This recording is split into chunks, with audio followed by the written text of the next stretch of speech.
नमस्कार, हमर छत्तीसगढ़ में आपका स्वागत है। मैं हूं आपके साथ भावना त्रिपाठी। रुक करेंगे प्रदेश की तमाम बड़ी खबरों की ओर। कोंडा गांव के मुलमुला में पूर्व माध्यमिक शाला भवन बच्चों की जान के लिए खतरा बन चुका है। ये भवन इतना पुराना है कि कहीं शाला भवन में दीवार गिर रही है तो कहीं जर्जर भवन की लकड़ियां। विडंबना ये है कि शाला प्रबंधन की सूचना के बाद भी ऐसे भवनों की मरम्मत नहीं कराई गई है। देखिए क्या है पूरा मामला हमारी इस खास रिपोर्ट में।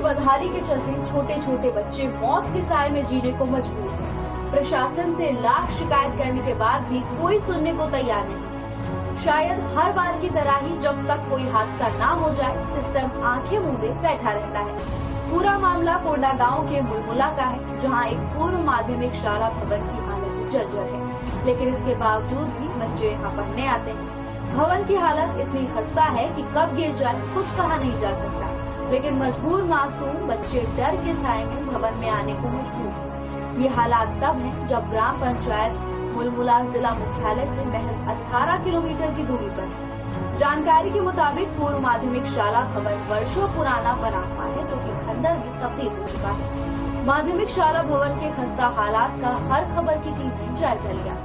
आप आगे देख सकते हैं यहाँ पूर्व माध्यमिक शाला मुलमुला विकासखंड कोंडा गांव के अंतर्गत एक किचन रूम है, जहाँ पर बच्चों के लिए यहाँ पर खाना बनाया जाता है। लेकिन आप देख सकते हैं यहाँ पे नीचे राशन रख पड़ी हुई है, लेकिन यहाँ पर पानी का सीपेज है। ऐसे में राशन यहाँ रखा गया है और राशन को आप देख सकते हैं खुलेआम यहाँ पर नीचे रखा गया है। कई दालें हैं, कई चावल पड़े हुए, यहाँ पर पानी का रिसाव है।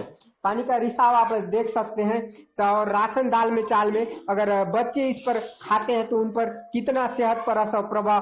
पूर्व माध्यमिक शाला मुलमुला का खस्ता हाल, यहाँ पर छत सीपेज हो रही है और यहाँ पर बच्चे को बिठाया जा रहा है। इस पर पंचायत के प्रतिनिधि भी ध्यान नहीं दे रहे हैं। शिक्षक द्वारा बताया जा रहा है कि पंचायत के प्रतिनिधि को इस पर कई बार अवगत कराया गया है, लेकिन गांव के सरपंच सचिव इस पर भी ध्यान नहीं दे रहे हैं। और यहाँ के जो शिक्षक हैं उन्होंने कई बार सरपंच को बताया है, लेकिन इस पर एक सामने आपको दिख रहा है एक खंडर नुमा पूर्व माध्यमिक शाला पुराना खंडर हो चुका है। वो कभी भी बरसात के दिनों में ढह सकता है और बच्चों पर एक बड़ी खतरे का निशाना बन चुका है। एक बच्चों पर कब आफत आ जाए इस पर हम कह नहीं सकते।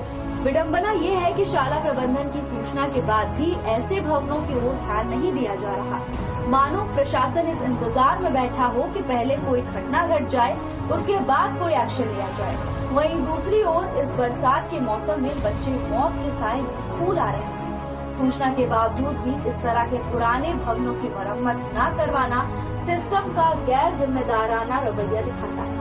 वहीं जब हर खबर की टीम ने स्कूल के शिक्षकों से बात की तो उन्होंने बताया कि ग्राम पंचायत सचिव और सरपंच को जर्जर भवन के हालातों के बारे में अवगत कराया गया था, लेकिन अब तक मामले में कोई कार्रवाई नहीं की गई। जी, मेरा नाम आशीष ठौर है। मैं यहाँ शिक्षक के रूप में पदस्थ हूँ 2014 से और अभी प्रभार में मैं ही हूँ HM के।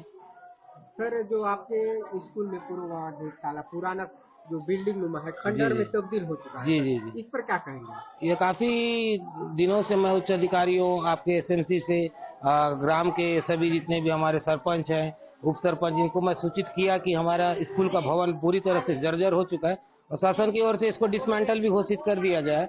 परंतु अब यह स्थिति ऐसी बन गई है कि कभी भी यहाँ बहुत बड़ी दुर्घटना होने की संभावना आशंका बनी हुई है ना। तो अब मैं चाहता हूँ कि जल्द से जल्द इसको डिसमेंटल यदि घोषित हो चुका है तो इसको पूरी तरह से ध्वस्त कर दिया जाए, गिरा दिया जाए, क्योंकि कभी भी ये बहुत बड़ी हादसा होने का एक डर हमेशा बना हुआ है। वर्तमान में सर आपके 2 रूम में कौन कौन सी क्लास लगा जा रही है? जी, अभी फिलहाल जो ये बिल्डिंग है, एक हमारे पास अतिरिक्त में भी पूरा सीपेज मार रहा है, वहाँ 7वीं क्लास लगाया जा रहा था, इधर 6वीं और 8वीं हम लगा रहे हैं। अभी ग्राम के जितने भी सरपंच और कुछ सदस्य SMC की आए हुए, वो हमको एक और अतिरिक्त भवन जो उनका खुद का जो सांस्कृतिक कार्यक्रम के लिए जो उन्होंने भवन जो अपने लिए बनवाया उसको वो हमें दे रहे हैं। तो स्थिति तो बहुत जर्जर ही है पूरी बिल्डिंग की।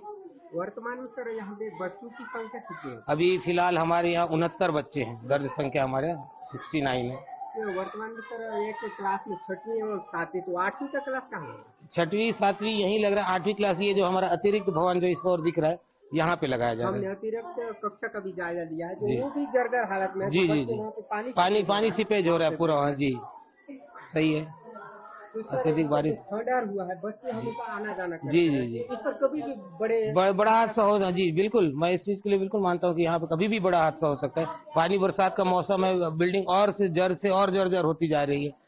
तो हमारे द्वारा सर शासन प्रशासन आपकी बात तक जी हाँ, मैंने अपने पत्र लेखन के माध्यम से मैं पूरे उच्च अधिकारियों को सूचित करवाया, बीओ सर को, डीओ सर को, एसएमसी के द्वारा भी मैं अपनी एसएमसी पंजी है उसमें भी, सूचना पंजी में भी बैठक बुलाकर सभी को मैंने इसके विषय में बिल्कुल आश्वस्त करवा दिया है कि हमारी बिल्डिंग जर्जर है और कभी भी यहाँ पे घटना होने की आशंका बनी हुई है। मैंने अपने स्तर पर अधिकारियों से, सरपंच से, उप सरपंच से, जनप्रतिनिधि सदस्य, इनको सबको मैंने अपने साइड से सूचना दे दी है कि हमारे स्कूल का भवन बहुत जर्जर है और कभी भी मैं बता चुका हूँ पूर्व में भी कि दुर्घटना होने की संभावना बनी हुई है। आखिर इसके हमारे साथ से यहाँ के टीचर आशीष ठावरे जी, एक बड़े खतरे को यहाँ पे संकेत दिया जा रहा है, लेकिन इनके द्वारा शासन प्रशासन उच्च अधिकारी को भी सूचित किया गया है। आखिर कौन बताएगा कि अगर कभी घटना होती है तो इसकी जिम्मेदारी कौन होगा। हर खबर छत्तीसगढ़ के लिए ईशेंद्र पटेल की न्यूज। मुलमुला के पूर्व माध्यमिक शाला भवन की खराब हालत की बार-बार शिकायत के बाद भी मरम्मत नहीं हुई और प्रशासन का गैर जिम्मेदाराना रवैया वाकई हैरान करने वाला है। नन्हे मासूमों की जिंदगी से सरेआम खिलवाड़ करने की मानसिकता डराने वाली है।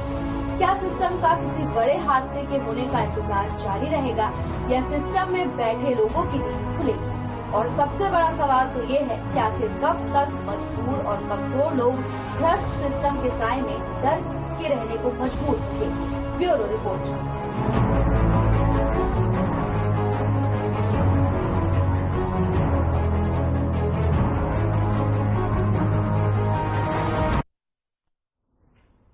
एक छोटे से ब्रेक के लिए रुकेंगे, जल्द हाजिर होंगे ब्रेक के बाद।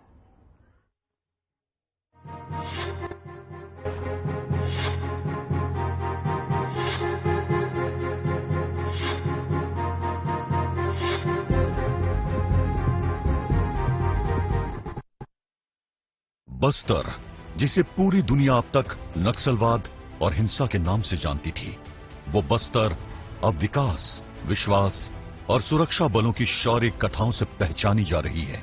और ये सब कुछ संभव हो पाया है राज्य में आई सुशासन की विष्णुदेव सरकार की वजह से, जिनके कुशल और मजबूत नेतृत्व में सरकार न सिर्फ नक्सलियों के मांद में घुसी है, बल्कि बस्तर वासियों के विश्वास को भी जीती है। अब यहाँ लोगों के चेहरों पर दहशत नहीं, उम्मीद और मुस्कान नजर आता है। गृह मंत्री के मार्गदर्शन में DRG, Bastar fighters, STF, cobra, राज्य पुलिस और सीआरपीएफ के संयुक्त प्रयास से दिसंबर से मई माह के बीच 73 मुठभेड़ में 95 नक्सलियों को मार गिराया गया है। वहीं 360 नक्सली गिरफ्तार हुए हैं। शासन की योजनाओं से प्रभावित होकर 288 नक्सलियों ने आत्मसमर्पण कर मुख्य धारा में लौटने की प्रतिबद्धता जताई है। ये शासन की जन कल्याणकारी योजनाओं का ही असर है कि नक्सली अब समाज की मुख्य धारा में शामिल हो रहे हैं। बात यहीं पर खत्म नहीं होती। माओवादी घटनाओं के कुशल और सटीक जांच के लिए राज्य अन्वेषण एजेंसी एसआईए का गठन किया गया है। वहीं फंडिंग और सप्लाई को रोकने प्रकरणों को एनआई को सौंपा जा रहा है। शासन की नियत नेल्लानार योजना के तहत नवीन कैंपों के पास 5 गांव का चयन कर शासन की जन कल्याणकारी और विकास कार्यों को मूर्त रूप दिया जा रहा है, जिसमें आवास, अस्पताल, पानी, बिजली की सुविधा, सड़क, पुल जैसे कार्य शामिल हैं। बस्तर में अब भय और आतंक का नहीं, बल्कि विकास, सुशासन और सुरक्षा का माहौल है। बदली है धरती, बदला है आसमान। सुशासन के इस दौर में बस्तर को मिल रही है नई पहचान।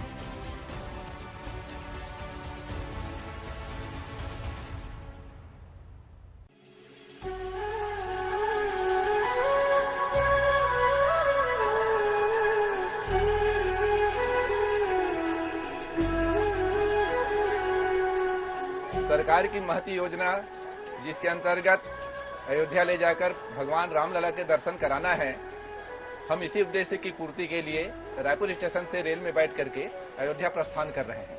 वहां जाकर भगवान रामलला के दर्शन करेंगे, अपने को धन्य समझेंगे और इस सरकार को हम बहुत बहुत धन्यवाद देते हैं इस प्रकार की योजनाएं आगे भी चलाती रहे। अयोध्या श्री राम जी के दर्शन करने के लिए जा रहे हैं, इसके लिए हम हमारी विष्णुदेव जी सरकार का भी धन्यवाद करते हैं, मोदी जी का भी धन्यवाद करते हैं। 500 साल के बाद भगवान अपन रामलला अपन स्थान में ग्रहण करत थे, बहुत अच्छा लगा थे, वहाँ बड़ा खुशी लगा थे। और अयोध्या जात हो भगवान के दर्शन करे बार, राम भगवान की सरकार ने अपनी घोषणा का अमल करना शुरू कर दिया है और रायपुर संभाग से पूरी एक ट्रेन 22 बोगी यहां से अयोध्या के लिए रवाना होने वाली है, जिसका हमारे मुख्यमंत्री यशस्वी श्री विष्णुदेव साय जी इसको हरी झंडी दिखा के इसको रवाना करेंगे। छत्तीसगढ़ की प्रत्येक जनता को भगवान श्री राम लला जी के दर्शन के लिए अयोध्या ले जा रहे हैं और इसी कड़ी में मेरा भी ये परम सौभाग्य बना है। मैं पुनः धन्यवाद देना चाहता हूं छत्तीसगढ़ सरकार को एवं मोदी सरकार को। छत्तीसगढ़ के मुख्यमंत्री विष्णुदेव साय और यशस्वी प्रधानमंत्री नरेंद्र मोदी को बहुत बहुत धन्यवाद। माननीय साय जी का भी धन्यवाद ज्ञापित करता हूं। धन्यवाद। जय श्री राम, जय श्री राम, जय श्री राम। जय जय श्री राम, जय जय श्री राम।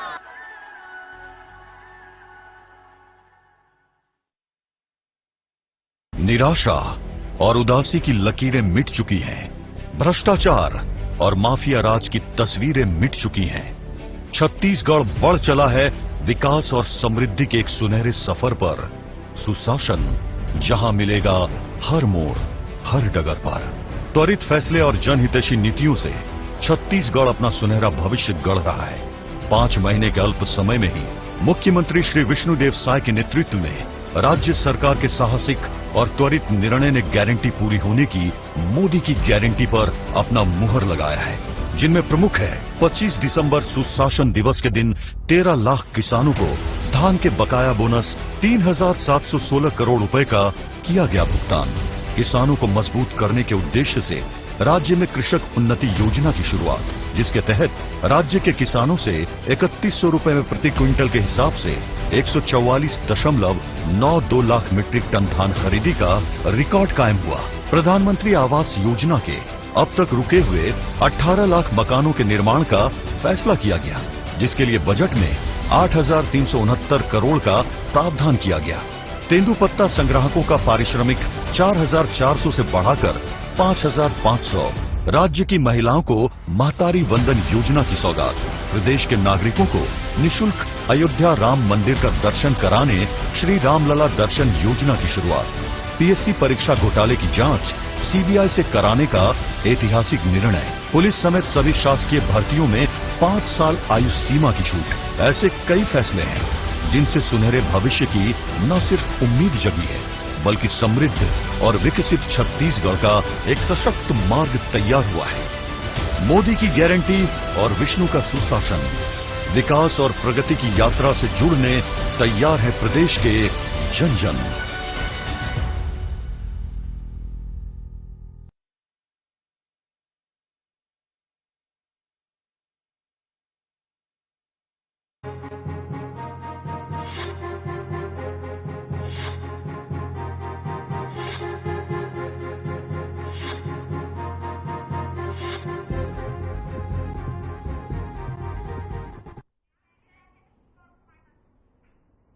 ब्रेक के बाद आपका स्वागत है। खबरों में आगे बढ़ेंगे। जांजगीर चांपा में एक प्राइमरी स्कूल भवन साइकिल घर बन चुका है। यहां स्कूल भवन होने के बावजूद एक ही कक्ष में कक्षा का संचालन किया जा रहा है, तो वहीं जिम्मेदार अधिकारी मजदूरों की कमी होने के कारण साइकिल नहीं बांट जाने की बात कह रहे हैं। इस अव्यवस्था के कारण बच्चों का भविष्य कहीं न कहीं अंधकार में जा रहा है। क्या है पूरा मामला, देखिए हमारी खास रिपोर्ट।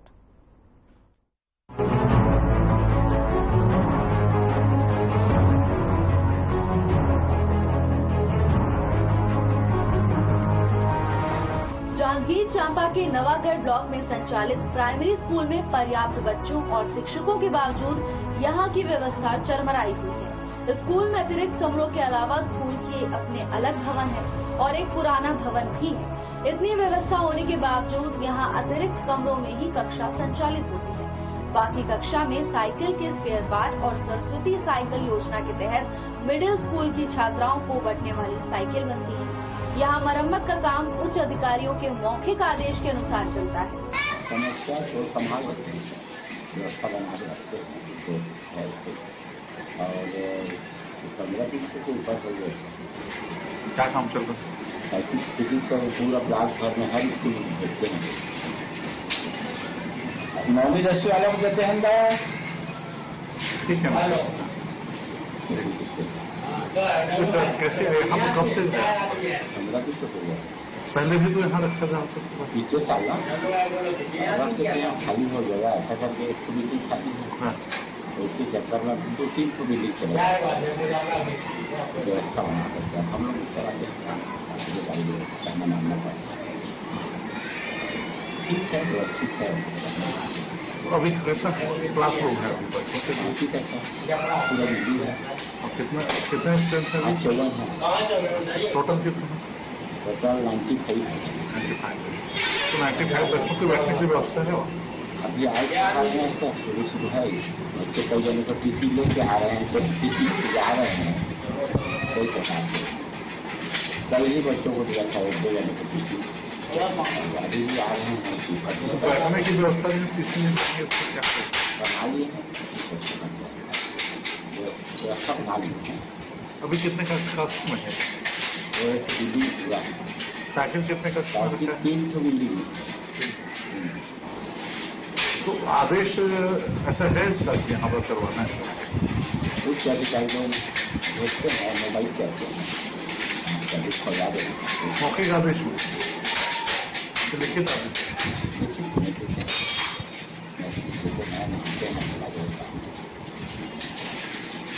कब तक चलेगा? बहुत मुश्किल से आदमी चलेगा, आदमी बात करेगा।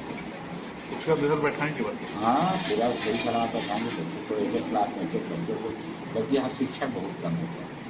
दर हिसाब से यहाँ शिक्षक और कितने शिक्षक हैं अभी? 3 जगह है।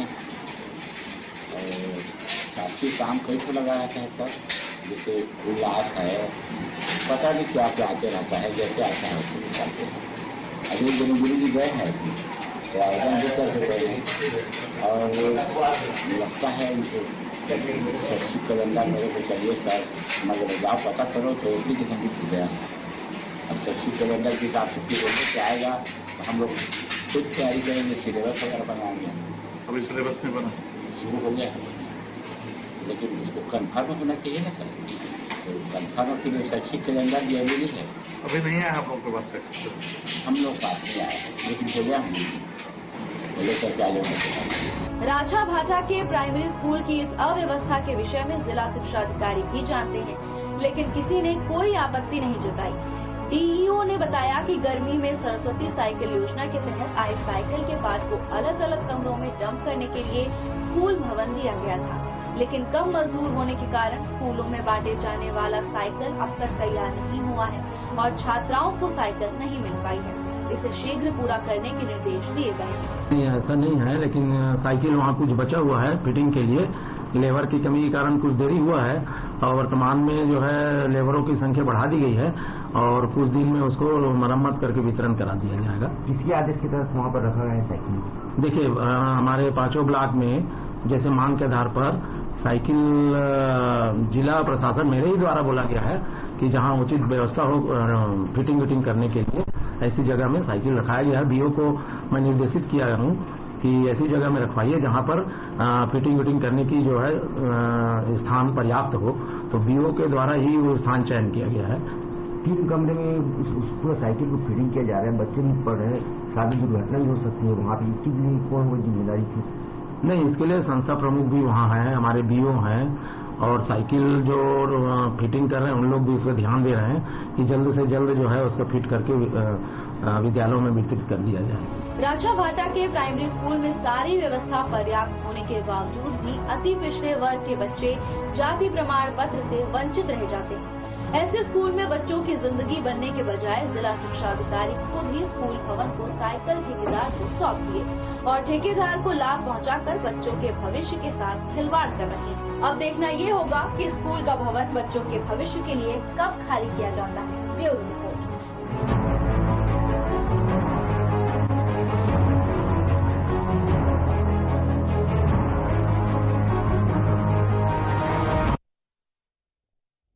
खबर दुर्ग से है, जहां बारिश के मौसम में बीमारियों को देखते हुए जिले के खाद्य विभाग छापामारी की कार्रवाई करता हुआ नजर आ रहा है। इसी कड़ी में खाद्य विभाग की टीम भिलाई के fast food zone civic centre पहुंची, जहां उन्होंने चौपाटी के पाव भाजी डोसा सेंटर, फास्ट फूड समेत कई वेंडर्स शॉप के किचन की सघन जांच की, जिसमें वेंडर्स लाइसेंस, किचन और डस्टबिन समेत वेंडर्स दुकानों में इस्तेमाल किए जाने वाले अन्य खाद्य सामग्री और खाने की गुणवत्ता की जांच की। इसके साथ ही तेल और पीने के पानी के भी सैंपल लेकर उनकी भी जांच की गई और जहां भी कहीं अनियमितताएं देखने को मिली तो दुकानदारों को समझाया गया।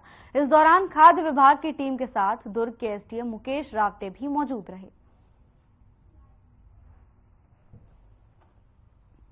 यहाँ पर क्योंकि ये सिविक सेंटर है, यहाँ स्ट्रीट फूड वेंडर बहुत सारे लोग हैं और FSSAI लाइसेंस जो है फूड लाइसेंस सभी को अनिवार्य रूप से जो भी खाद्य सामग्री बना रहे हैं और बेच रहे हैं उन सभी को लाइसेंस रखना जरूरी है। तो लाइसेंस की भी जांच की जा रही है और हमारे पास वेन है जिसके माध्यम से उनकी जांच भी की जा रही है। खाद्य सामग्री यदि सही प्रकार से बन रहा है कि नहीं बन रहा है, जो भी खाने का सामान बनाया जा रहा है। और चूंकि अभी बारिश का समय है, हाइजीनिक का ध्यान रखा जाना बहुत जरूरी है और इस सीजन में बहुत ज्यादा बीमार भी पड़ते हैं, उसी को दृष्टिगत रखते हुए ताकि जो भी स्ट्रीट फूड बन रहे हैं या फिर जो भी खाद्य सामग्रियां जो भी दुकानदार या भी जो होटल्स वाले बना रहे हैं वो सही गुणवत्ता का ध्यान रखें, इस उद्देश्य से किया जा रहा है।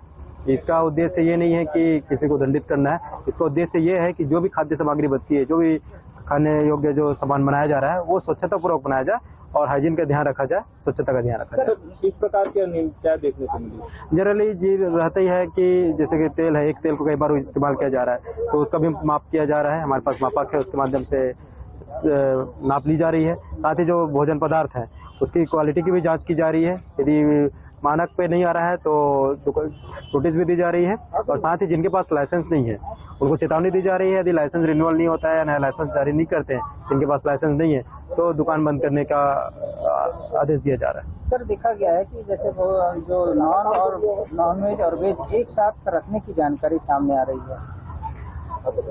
एक दुकान पे शॉप पे गया हुआ था जहाँ पर जानकारी ये मिली है, जो फूड डिपार्टमेंट के हमारे अधिकारी गए हुए थे, तो उसके लिए भी नोटिस जारी किया गया है कि आप जो नॉर्म्स है उसका पालन करें। यदि नॉर्म्स का पालन नहीं किया जाता है तो विधिवत कार्रवाई की जाएगी। फिलहाल के लिए बस इतना ही। जल्द हाजिर होंगे नई अपडेट्स के साथ। नमस्कार।